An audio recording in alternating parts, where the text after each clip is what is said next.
Malam ini kita akan membahas tentang 20 tanda dari tanda-tanda kecintaan Allah Subhanahu wa taala kepada hamba. Kenapa saya ingin membahas masalah ini? Karena ada istilah para ulama, laisa sya'nu an tuhibbu walakinna sya'na an tuhab. Bukanlah sebuah perkara itu bagaimana Anda mencintai, tetapi bagaimana Anda bisa dicintai. Mencintai belum tentu dicintai. Makanya orang Arab sering mengatakan kullu yadda'in waslan bil laila wal laila lam tukir waslan bidaka. Semua orang bisa mengaku cinta kepada Laila, tapi belum tentu Laila cinta dengan kita. Semua boleh mengatakan saya cinta kepada Allah, cinta kepada Rasulullah. Apakah Allah dan Rasulnya cinta kepada kita? Dan yang paling penting bukan bagaimana caranya kita mengklaim kita cinta kepada Allah, tapi bagaimana kita meraih kecintaan Allah kepada kita. Itu yang paling penting. Betapa banyak di antara kaum muslimin yang mengaku mencintai Rasul contoh, tapi mendatangkan dengan perkara-perkara yang tidak dicontohkan Rasul. Apakah kemudian Rasul cinta kepada kita kalau seandainya Rasul hadir hari ini? Belum tentu. Makanya pembahasan ini sangat penting, karena pembahasan bicara tentang keselamatan kita di dunia wal akhirah. Ma'asyiral muslimin yang dimuliakan Allah Subhanahu wa taala. Kenapa kita harus mencintai Allah Subhanahu wa taala? Dan apa konsekuensinya ketika Allah cinta dengan kita?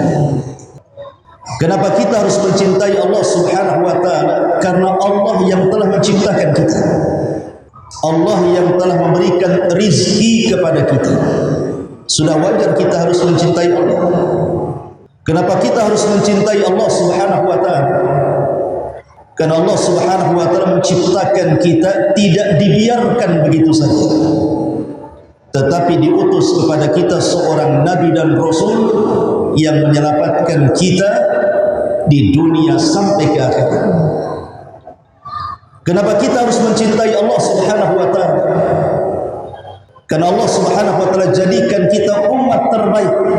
Kuntum khaira ummah, kata Allah, kalian sebaik-baik umat. Ukhrijat linnas, yang dikeluarkan kepada manusia. Kenapa kita harus mencintai Allah Subhanahu wa taala? Karena Allah Subhanahu wa taala sudah menyediakan nikmat yang besar dengan amalan yang kecil.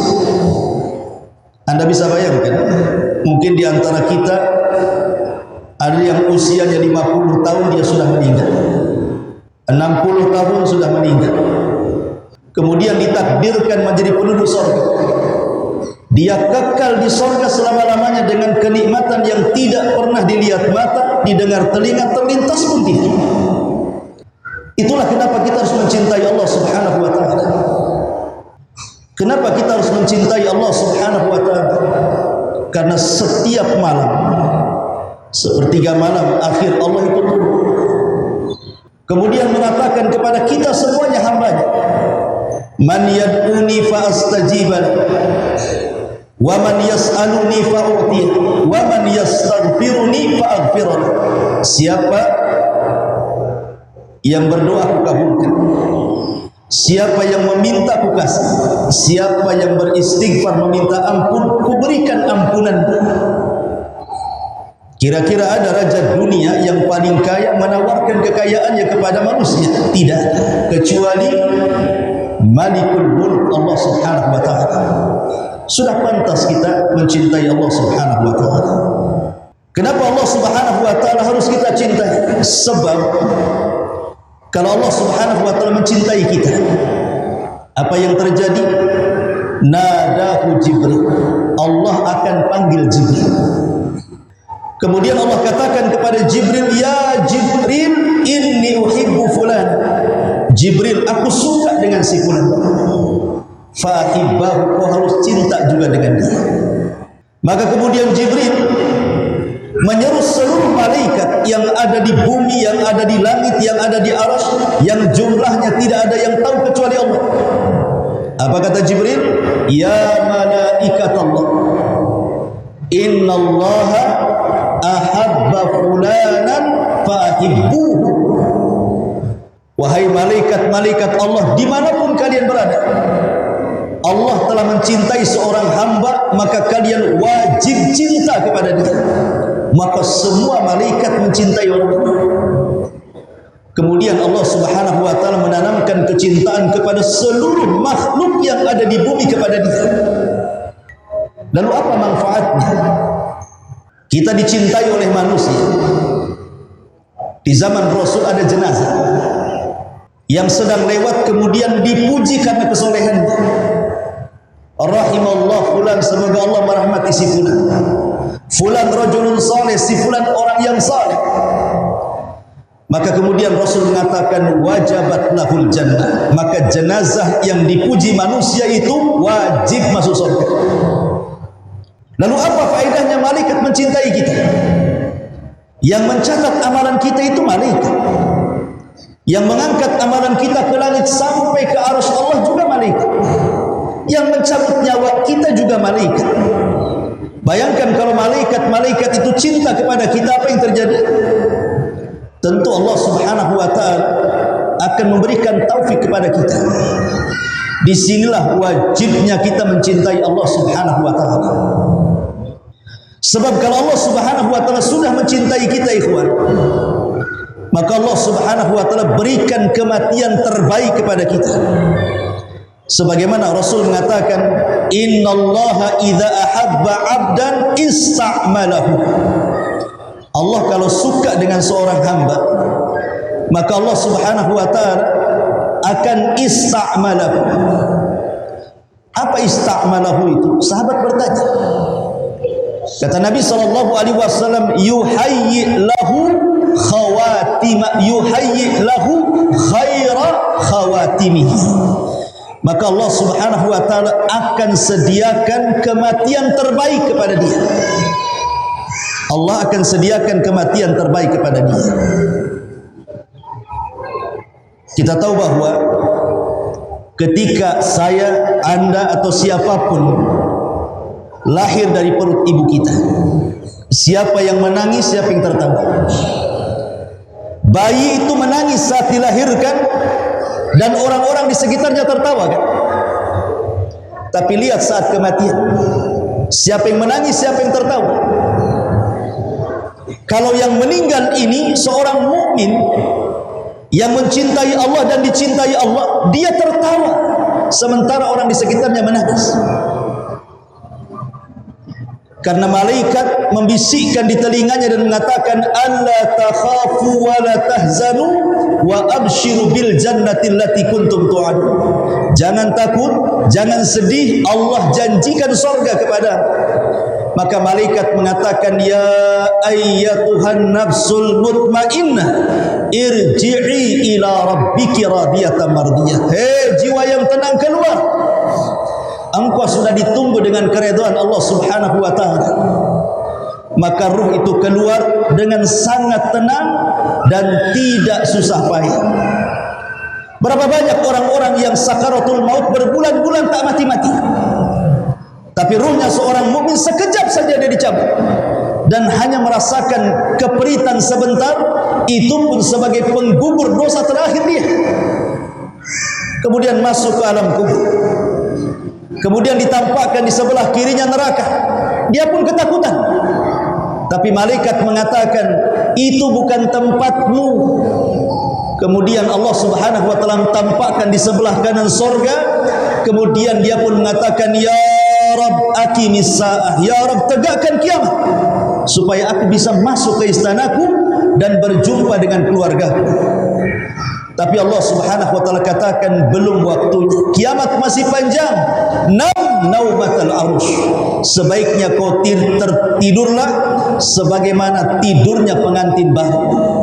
Kemudian dia tidur dengan nyenyak, tiba-tiba kiamat sudah dibangkitkan. Begitulah orang-orang yang mencintai Allah dan dicintai Allah Subhanahu wa taala. Namun apa tandanya? Apa tanda-tandanya bahwa Allah Subhanahu wa taala mencintai seorang hamba? Mencintai kita semua, apa tandanya? Saya akan sebutkan secara ringkas 20 tanda Allah Subhanahu wa taala mencintai kita sebagai hamba-Nya. Yang pertama, tadi saya sudah katakan bahwa apabila Allah Subhanahu wa taala mencintai kita, maka Allah Subhanahu wa taala akan tanamkan kepada seluruh manusia, bahkan bukan manusia, semua malaikat cinta kepada kita. Allah yang tanamkan itu. Malaikat cinta dengan kita, dan semua hamba Allah yang ada di bumi suka dengan kita. Dan itu disebutkan pada hadis yang sudah saya katakan tadi, hadis tentang apabila Allah mencintai seorang hamba, maka Allah panggil Jibril dan mengatakan, ya Jibril, aku suka dengan si fulan, kau harus suka juga dengan dia. Maka Jibril kemudian mengatakan kepada seluruh malaikat, Allah mencintai si fulan, kalian semua harus cinta kepada si fulan. Maka semua malaikat cinta kepada si fulan, dan Allah tanamkan kecintaan kepada penduduk bumi untuk mencintainya. Yang kedua, tanda Allah Subhanahu wa taala mencintai kita adalah kita dicintakan mendengarkan Al-Quran. Kita dicintakan mendengarkan Al-Quran. Al-Hafidh Ibn Rajab Al-Hambali rahimahullahu ta'ala mengatakan, min a'zami ma yahsulu bihi mahabbatullahi ta'ala minan nawafili tilawatil Quran.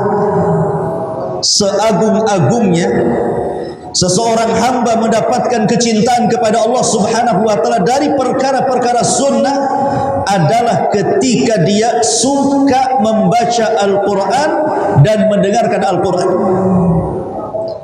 Terkadang orang membaca Al-Quran pada waktu-waktu tertentu mungkin kurang berasa, tapi ketika mendengarkan Al-Quran dengan suara yang baik, yang indah, penuh dengan tajwid, tahsin, dan juga baiknya makharijul huruf, ternyata baru terasa ke hati.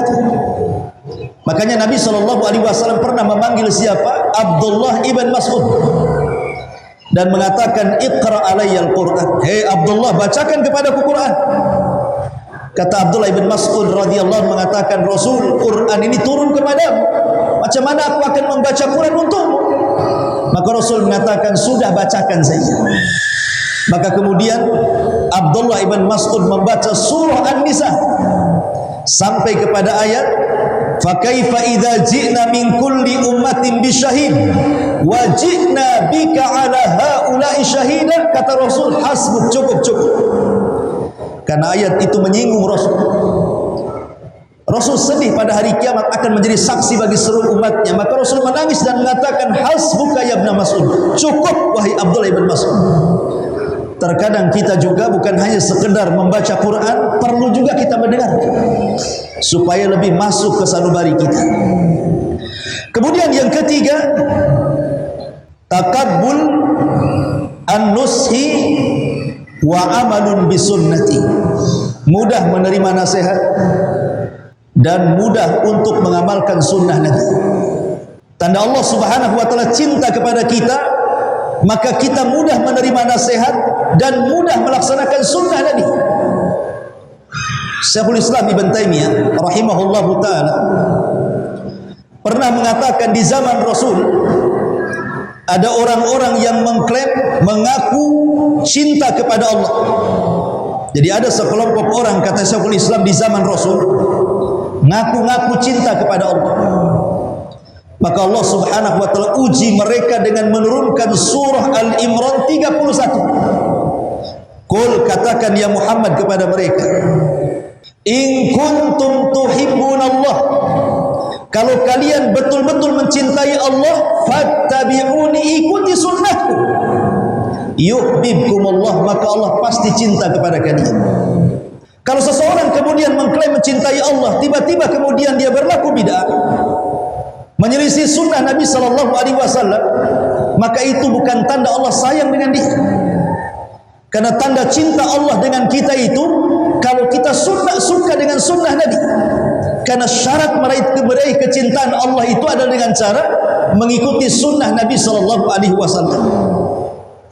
Karena kecintaan tidak bisa hanya di lisan saja, tapi kecintaan itu harus dari lubuk hati yang paling dalam, kemudian dipraktekkan lewat lisan dan badan kita. Abu Talib, orang yang sangat mencintai Nabi. Siapa yang lebih berjasa dalam perjuangan dakwah Nabi melebihi Abu Talib juga. Abu Talib itu menyerahkan nyawanya untuk membantu Nabi karena sayangnya dengan Nabi. Tetapi apakah cintanya Abu Talib bermanfaat? Tidak juga. Abu Talib tetap masuk neraka walaupun mendapatkan syafaat khusus Nabi. Dan dia tidak pernah keluar dari neraka. Tetapi azabnya diringankan gitu saja. Cinta Abu Talib tertolak dan tetap harus masuk neraka. Kenapa? Karena Abu Talib tidak pernah masuk Islam. Kemudian juga sebaliknya orang-orang munafik. Di zaman Nabi SAW, Abdullah ibn Ubay ibn Salul dan juga gerombolannya orang-orangnya, mereka berpura-pura cinta di hadapan Rasul. Lisannya mengatakan, ya Rasulullah, inni uhibbuk, saya cinta dengan kamu. Tapi hatinya penuh dengan kebencian. Masuk surga? Tidak. Allah turunkan kepada Abdullah ibn Ubay ibn Salul, innal munafikina fi darkil asfali minan nar. Orang-orang munafik itu akan diletakkan di intip neraka yang paling dalam. Percuma kecintaan. Karena kecintaan kepada Allah Subhanahu wa taala mengharuskan kecintaan kita kepada Rasul, dan kecintaan kita kepada Rasul mengharuskan mencintai sunnah-sunnahnya dan membenci orang-orang yang menyelisih sunnahnya. Kemudian yang keempat, tanda Allah cinta dengan kita, maka pasti Allah akan memberikan ujian kepada kita. Karena bagaimanapun seseorang itu kan harus diuji. Seperti Anda punya murid-murid, apakah orang ini cerdas atau orang ini bodoh, kita uji. Maka Allah Subhanahu wa taala juga sama. Apakah kecintaan Anda itu shadiq, jujur, ataukah kecintaan Anda ini hanya dusta saja? Maka Allah uji dengan berbagai macam bala ujian. Terkadang diuji dengan sakit, terkadang diuji dengan ekonomi, diuji dengan keluarga, diuji dengan manusia, diuji dengan macam-macam ujian. Makanya Allah mengatakan, innallaha idza ahabba 'abdan ibtalahu. Allah kalau suka dengan hamba, Allah uji dia. Allah uji dia. Apakah dia sabar atau tidak? Kalau dia sabar, berarti memang dia dicintai Allah Subhanahu wa taala. Kalau tidak sabar, maka dia belum meraih kecintaan Allah. Karena lanjutan hadisnya Rasul mengatakan, faman radiya falahu ridha wa man sakhita falahu sukhtu. Siapa yang ridha dengan ujian, maka Allah senang dengan dia. Siapa yang benci dengan ujian, Allah pun benci dengan dia.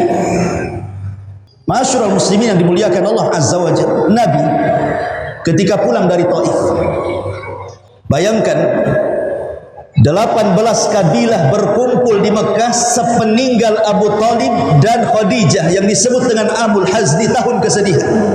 Rasul diancam, berani kau berdakwah terang-terangan, kami bunuh. Akhirnya Nabi SAW terpaksa harus hijrah ke Taif, mencari lahan baru untuk berdakwah. Sampai di Taif, rupanya orang Taif lebih ganas dibandingkan orang Mekah. Baru sampai sudah dilempari batu, diusir. Di perjalanan Nabi SAW, apa yang dilakukan? Berdoa kepada Allah, Allahumma ashku ilaika dha'fi quwwati. Ya Allah, aku mengadu kepadamu atas kelemahanku dan atas sedikitnya kemampuanku untuk mendakwai mereka. Yang ingin saya katakan, akhir daripada doa Nabi SAW, illam takun alayya sakhatun fala ubali. Ya Rabb, Jika perlakuan orang-orang Taif yang melempari aku itu, jika perlakuan orang Taif yang mencaci maki aku, yang mengusir aku ini bukan bagian daripada azab yang kau timpakan kepada aku, tidak ada masalah. Silahkan orang mau melempari aku, mencaci maki, merendahkan, mengusir, silahkan, asal ini bukan dalam bentuk azabmu kepada aku. Saya tidak peduli. Yang jelas rahmat masih luas diberikan kepada aku. Kalau orang mendapatkan ujian, dia bicara seperti itu, tenang ikhwan. Anda diuji dengan ekonomi, Anda diuji dengan penyakit, Anda diuji dengan keluarga, Anda katakan kepada Allah, ya Rabb, kalau ujian ini bukan azab, enggak ada masalah. Silakan kau uji aku. Tapi kalau ujian ini azab, na'udzubillah, kita berlindung kepada Allah Subhanahu wa taala. Kemudian yang nomor 5, husnul khatimah. Tanda Allah Subhanahu wa taala cinta kepada kita, maka Allah akhiri kehidupan kita dengan kehidupan yang baik. Kemudian yang nomor 6, tanda Allah Subhanahu wa taala cinta kepada kita, maka kita akan berlaku zuhud. Tahu zuhud? Kata Hasan Al-Basri rahimahullahu taala, zuhud itu artinya meletakkan kekayaan di tangan, tidak meletakkan dunia di hati. Kata Hasan Al-Basri, saya ulangi, makna zuhud itu artinya meletakkan dunia di tangan kita, tidak meletakkan dunia di hati kita. Jadi dunia itu hanya sebatas di tangan. Terkadang dia datang ke tangan, dia pergi dari tangan. Dia tidak pernah masuk dalam hati. Ketika kemudian kita bisa melakukan keyakinan seperti ini, bahwa dunia itu hanya di tangan, maka apabila datang dunia ke tangan, kita tidak terlalu senang. Apabila dunia pergi dari tangan pun, kita tidak terlalu sedih. Kenapa? Karena tidak masuk dalam hati. Dunia itu hanya berpindah-pindah tangan saja. Itulah zuhud artinya. Dan Nabi SAW pernah ditanya, ya Rasulullah, tunjukkan kepadaku amalan yang bisa Allah cinta dengan aku dan manusia pun cinta dengan aku. Maka sahabat mengatakan pertanyaan seperti itu, kata Rasul, izhad fid dunya yuhibbukallah, wazhad fima indan nas yuhibbukan nas. Zuhudlah terhadap dunia, Allah cinta dengan kamu. Zuhudlah kepada manusia, manusia cinta dengan kamu. Kemudian yang nomor 7, mahabbatul liqa Allah, berusaha untuk rindu berjumpa dengan Allah. Perjumpaan kita dengan Allah itu 4 kali, 2 di dunia dan 2 di akhirat. Ingat, perjumpaan kita dengan Allah itu 4 kali, 2 di dunia dan 2 di akhirat. 1 saat Anda sholat. Ketika kita sholat itu kita sedang berjumpa dengan Allah. Mana dalilnya? Allah mengatakan dalam Al-Quran, wa innaha lakabiratun illa alal khashi'in alladzina yadhunnuna annahum mulaqu rabbihim. Sesungguhnya solat itu berat kecuali bagi orang-orang yang khusyuk. Siapa orang yang khusyuk? Orang yang yakin dia sedang berjumpa dengan Allah. Ini perjumpaan yang pertama. Perjumpaan yang kedua, saat ruh dicabut. Saat ruh kita dicabut, kemudian dibawa oleh malaikat, rusulul malaikat, rusulul maut, dibawa ke langit pertama, ketiga, keempat, sampai ketujuh, kemudian berjumpa dengan Allah. Kemudian Allah katakan, kembalikan ruhnya ke dalam jasad, naikkan catatannya sampai ke Iliyin. Kemudian yang ketiga, saat berada di padang mahsyar, wa jaa rabbuka wal malaku saffan saffan. Rabb datang, malaikat bersaf-saf. Disitulah kita akan berjumpa dengan Allah. Dan yang paling terakhir, berjumpanya kita dengan Allah kelak di sorga. Kita mampu memandang wajah Allah, dan itu nikmat yang paling besar, melebihi nikmat sorga itu sendiri, memandang wajah Allah Subhanahu wa ta'ala. Lalu apa maknanya hadis Nabi sallallahu alaihi wasallam, "Man ahabba liqa Allah, ahabba Allahu liqa." Siapa yang senang berjumpa dengan Allah, Allah senang berjumpa dengan dia. Siapa yang benci berjumpa dengan Allah, Allah benci berjumpa dengan dia. Aisyah radhiyallahu anha bertanya kepada Nabi sallallahu alaihi wasallam, apa maksudnya? Maka Nabi sallallahu alaihi wasallam mengatakan, seorang mukmin apabila dihabar gembirakan dengan rahmat Allah, dengan keridhaan Allah, dengan surga Allah, apabila seorang mukmin ini diingatkan tentang surga, tentang rahmat, tentang redha, maka dia senang ingin berjumpa dengan Allah. Kapan saya meninggal, kapan saya berjumpa dengan Allah? Tapi orang kafir, kalau diingatkan dengan perkara-perkara tersebut, maka dia tidak suka, maka Allah pun tidak suka dengan dia. Atau dengan kata lain, kata para ulama, kalau seandainya kehidupan kita ini kita investasikan untuk akhirat, umpamanya di dunia kita diluaskan rezekinya, saya ingin membangun rumah di akhirat, dia bangun masjid di dunia. Dia ingin membangun taman-taman di sorga, dia pun perbanyak zikir di dunia. Dia pun ingin mendapatkan istana-istana di sorga, dia pun membaca amalan-amalan yang bisa membangunkan istana untuk kita di sorga. Maka saat kematiannya, dia akan cinta berjumpa dengan Allah. Kenapa? Karena dia sudah investasi di sorga. Dia ingin mengambil keuntungannya. Tapi kalau orang ini kemudian investasinya di dunia, tidak ada hartanya diinfakkan ke yang lainnya, hanya untuk poya-poya, bangun rumah besar-besar, beli kendaraan mewah-mewah, tidak ada untuk ibadah sedikit pun, maka saat kematiannya dia akan benci berjumpa dengan Allah. Kenapa? Karena dia harus meninggalkan rumahnya, meninggalkan kebunnya, meninggalkan mobilnya, meninggalkan ATM-nya, meninggalkan macam-macam. Akhirnya tidak mau pergi dia, tapi tetap dia pun harus mati. Ini yang ketujuh. Yang kedelapan, at-taufiq ila amalin salih. Tanda Allah cinta kepada kita, Allah berikan taufik kita ini rajin beramal saleh, mudah qiyamul lail, mudah sedekah, mudah baca Quran, mudah talabul ilmi, mudah dimudahkan oleh Allah segalanya. Tidak malas dalam beribadah. Sebagaimana Nabi sallallahu alaihi wasallam mengatakan, "Idza ahabballahu 'abdan as-salahu." Apabila Allah mencintai seorang hamba, maka Allah akan berikan kenikmatan kepadanya. Sahabat bertanya, apa maksudnya kenikmatan itu wahai Rasul? Maka Rasul mengatakan, yuwaffiq lahu amalan salihan. Maka Allah berikan taufik untuk mudah mengamalkan amal saleh. Kemudian yang nomor 9, hubbu dzikrillahi azza wa jalla. Tanda Allah cinta dengan kita adalah ketika kita banyak menyebut nama Allah. Disebutkan oleh Al-Hafidh Ibnu Rajab Al-Hambali rahimahullahu ta'ala, dia mengatakan, minal a'malil lati tusilu ila mahabbatillahi ta'ala wa hiya min a'zami alamatil muhibbin kathratu dzikrillahi azza wa jalla. Kata Imam Ibnu Rajab Al-Hambali dalam kitabnya Fathul Bari, dia mengatakan, dari amalan-amalan yang mudah mengantarkan manusia kepada kecintaan kepada Allah, dan ini sebesar-besarnya alamat, adalah orang-orang yang suka memperbanyak zikrullah, berzikir kepada Allah.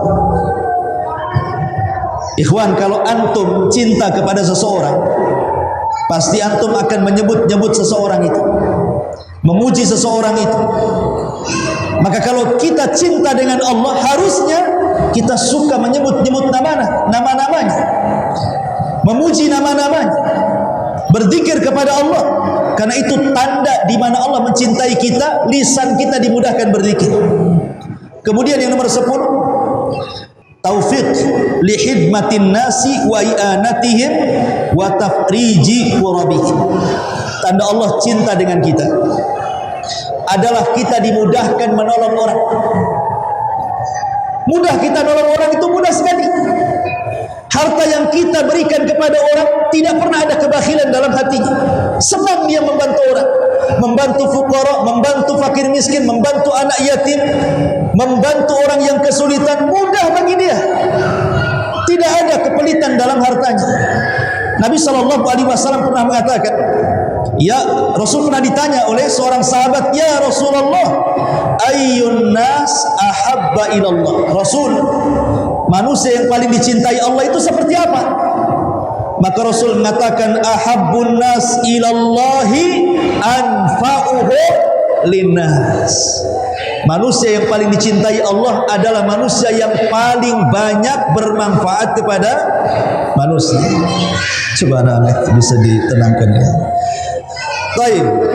Jadi kemudian lanjut hadis yang Nabi mengatakan, "Wa ahabbul a'mal ilallah sururun tudkhiluhu ala muslim."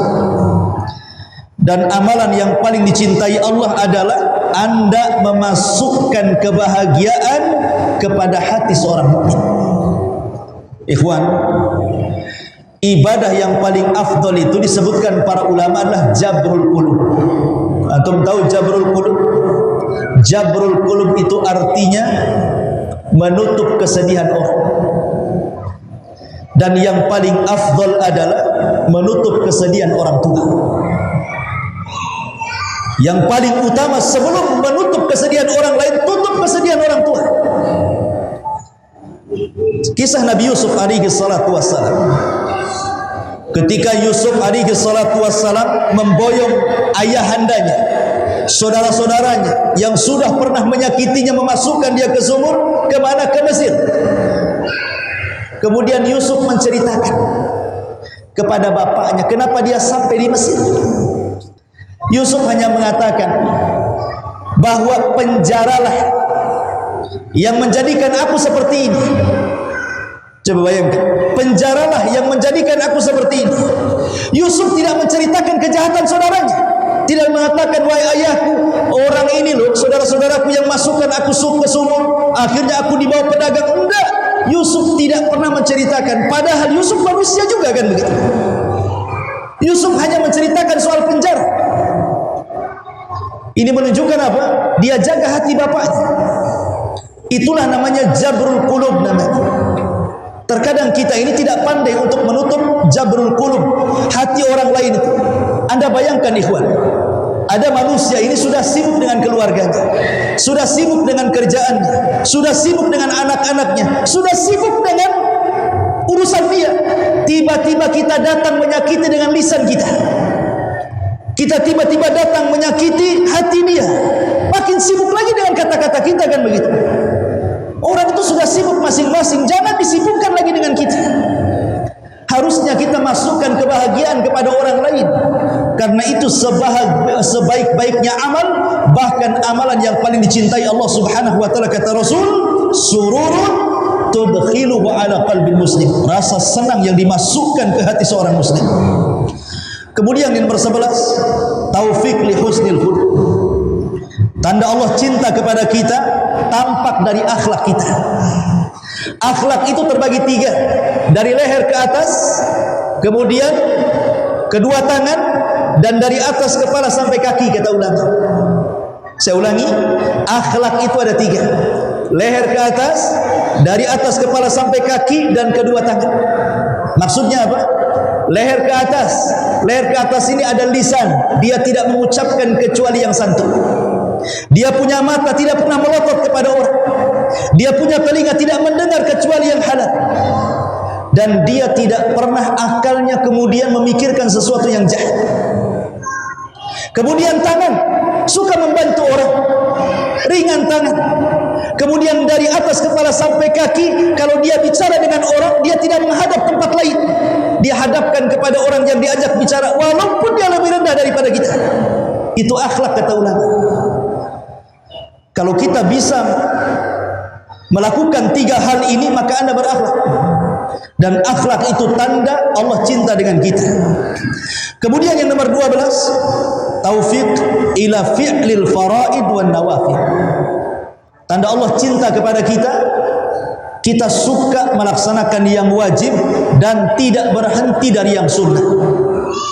Dalam hadis qudsi, Allah Subhanahu wa taala berfirman, "Man 'adali waliyan faqad adantuhu bil harbi." Siapa yang memusuhi waliku, maka dia telah mengumumkan perang denganku, kata Allah.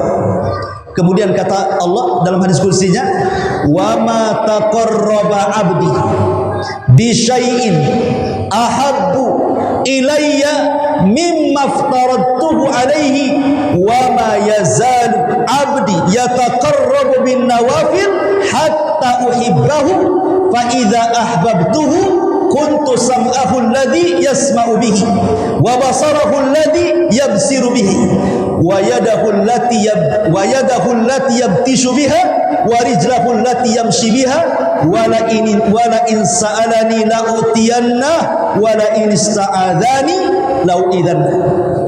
Apa artinya? Allah mengatakan, tidaklah seorang hamba melakukan sesuatu yang paling aku cintai melebihi melaksanakan yang wajib. Dan apabila hamba ini menambah dengan yang sunnah dan tidak berhenti, karena bahasanya yataqarrab fi'lul mudhari'.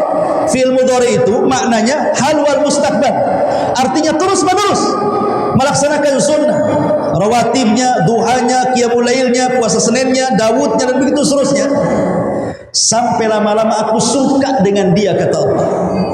Dan kalau aku suka dengan dia, aku yang akan jadi pendengarannya, jadi penglihatannya, jadi tangannya, jadi kakinya. Kalau dia minta aku kasih, kalau dia minta perlindungan pasti ku lindungi. Luar biasa. Itu tanda cinta Allah kepada kita. Kemudian yang nomor 13, hubbul mu'min lillah. Tanda cinta Allah kepada kita, kalau kita mencintai saudara kita, tidak mencintai kecuali karena Allah dan tidak membenci kecuali karena Allah.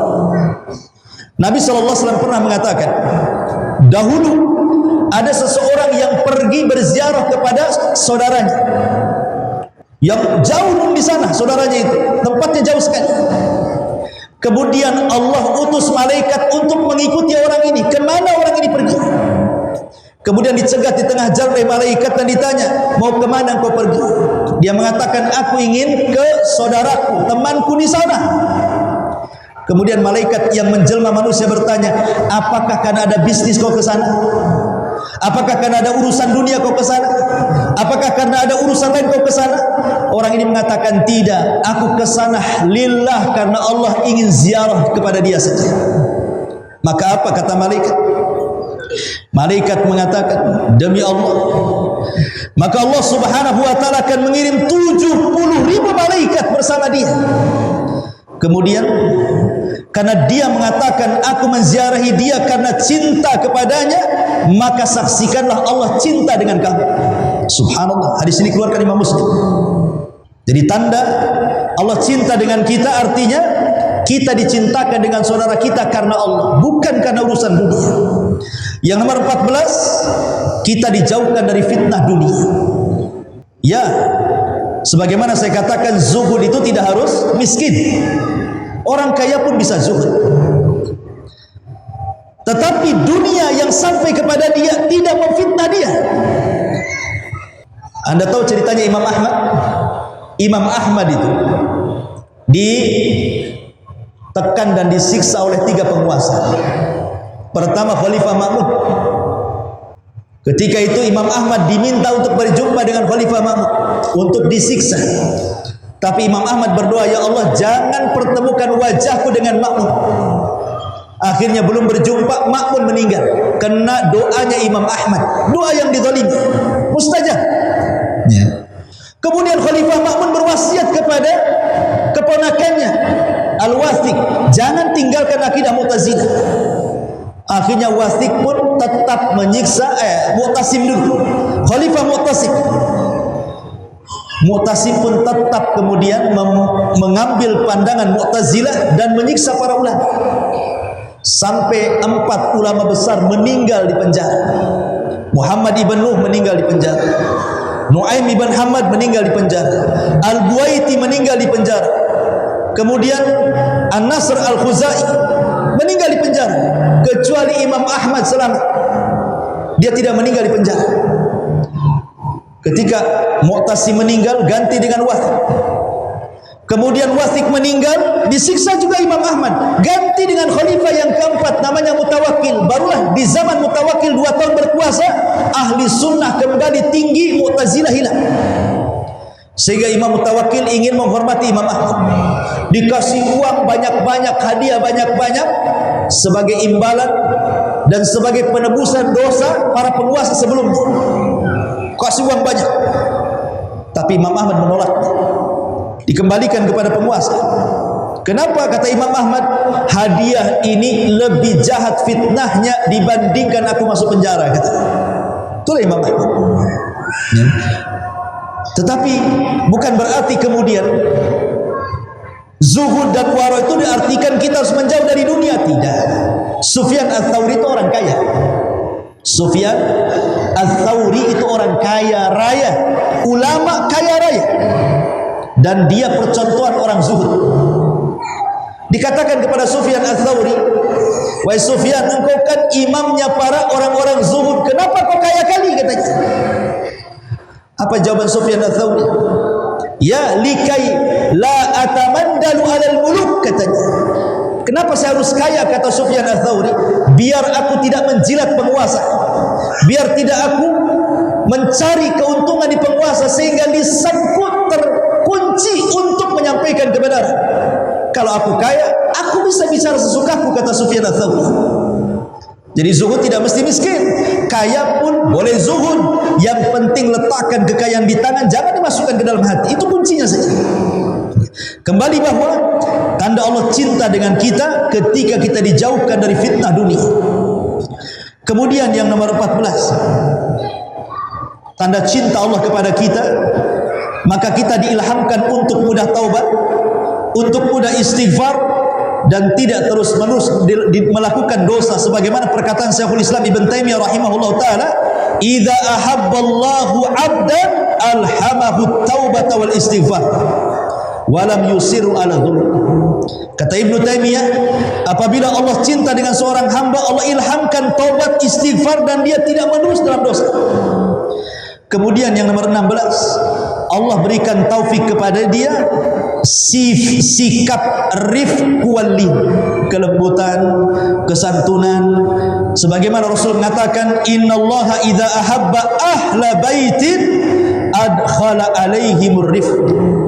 Jadi kalau Allah cinta dengan satu keluarga, umpamanya keluarga kita dicintai Allah, apa yang terjadi? Allah akan tanamkan kelembutan dalam keluarga itu. Suaminya akan lembut sama istrinya, istrinya akan lembut sama suaminya, orang tuanya lembut kepada anaknya, anaknya lembut kepada orang tuanya. Begitulah tanda cinta. Tapi kalau seandainya dalam rumah tangga itu saling bertengkar, anaknya bermasalah, istrinya bermasalah, suaminya bermasalah, berarti ini bukan tanda Allah cinta dengan keluarga itu. Kemudian yang nomor 17, Allah akan berikan taufik di mana seseorang akan dimudahkan untuk meraih kekuatan iman.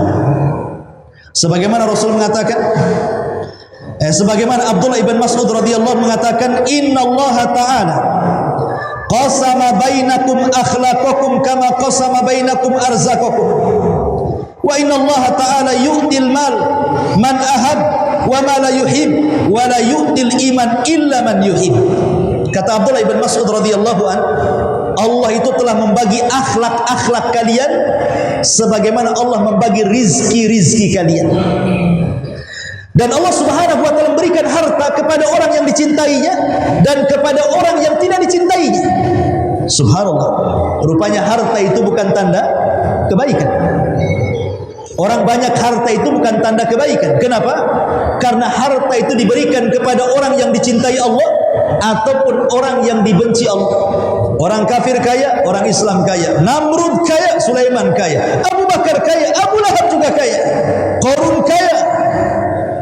Jadi harta itu berserikat antara mukmin dan kafir. Tetapi kata Abdullah bin Mas'ud, wala yu'til iman illa man yu'til, dan tidaklah Allah memberikan iman kecuali kepada orang yang dicintainya saja. Kemudian yang nomor 18, seseorang apabila dicintai Allah Subhanahu wa taala, tandanya adalah dia redha dengan qada wal qadar. Redha dengan qada wal qadar. Karena ketika seseorang mendapatkan musibah, betapa banyak orang-orang yang tidak redha dengan qada dan qadar. Padahal tanda cinta Allah dengan kita itu kalau kita redha dengan qada dan qadar. Keputusan Allah itu sudah dicatat. Kalau hari ini saya mendapatkan musibah, memang sudah dicatat 500 tahun sebelum Allah menciptakan langit dan bumi. Mau apa? Ya.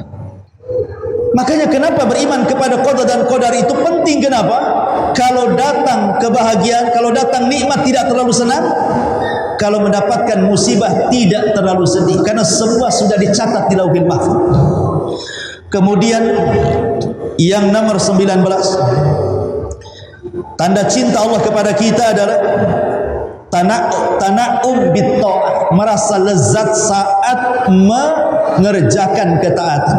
Kayaknya khusyuk salatnya, baca Quran sedap, salat malam tak ada ngantuk, senang. Kalau orang disenangkan untuk beribadah, berarti tanda Allah cinta dengan dia. Dan yang terakhir, tanda Allah subhanahu wa ta'ala cinta dengan kita, Allah permudah semua proses dia. Sejak hidup, kematian, alam kubur, hisab, sampai Allah masukkan ke dalam surga. Allah mudahkan semua. Fa amman a'ta wattaqa wa saddaqa bil husna fasanuyassiruhu lil yusra. Apa makna fasanuyassiruhu lil yusra? Fasanuyassiruhu, maka kami mudahkan jalannya yang dia sudah mudah berjalan di situ. Dia sudah mudah melakukan sholat, melakukan puasa, melakukan zikir, baca Quran, mudah bagi dia. Allah mudahkan lagi, sehingga dia diakhiri kehidupannya dengan kemudahan.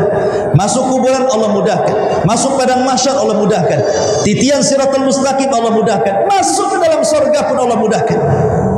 Dan itulah tanda Allah cinta dengan kita. Inilah di antara 20 tanda di mana Allah subhanahu wa ta'ala mencintai kita. Mudah-mudahan kita diberikan taufik oleh Allah subhanahu wa ta'ala. Allah mencintai kita dan kita senantiasa mencintai Allah subhanahu wa ta'ala. Wallahu a'lam. Mudah-mudahan yang sedikit bermanfaat. Subhanaka wa bihamdika asyhadu an la ilaha illa anta astaghfiruka wa atubu ilaik. Allahu ta'ala. Assalamualaikum warahmatullahi wabarakatuh.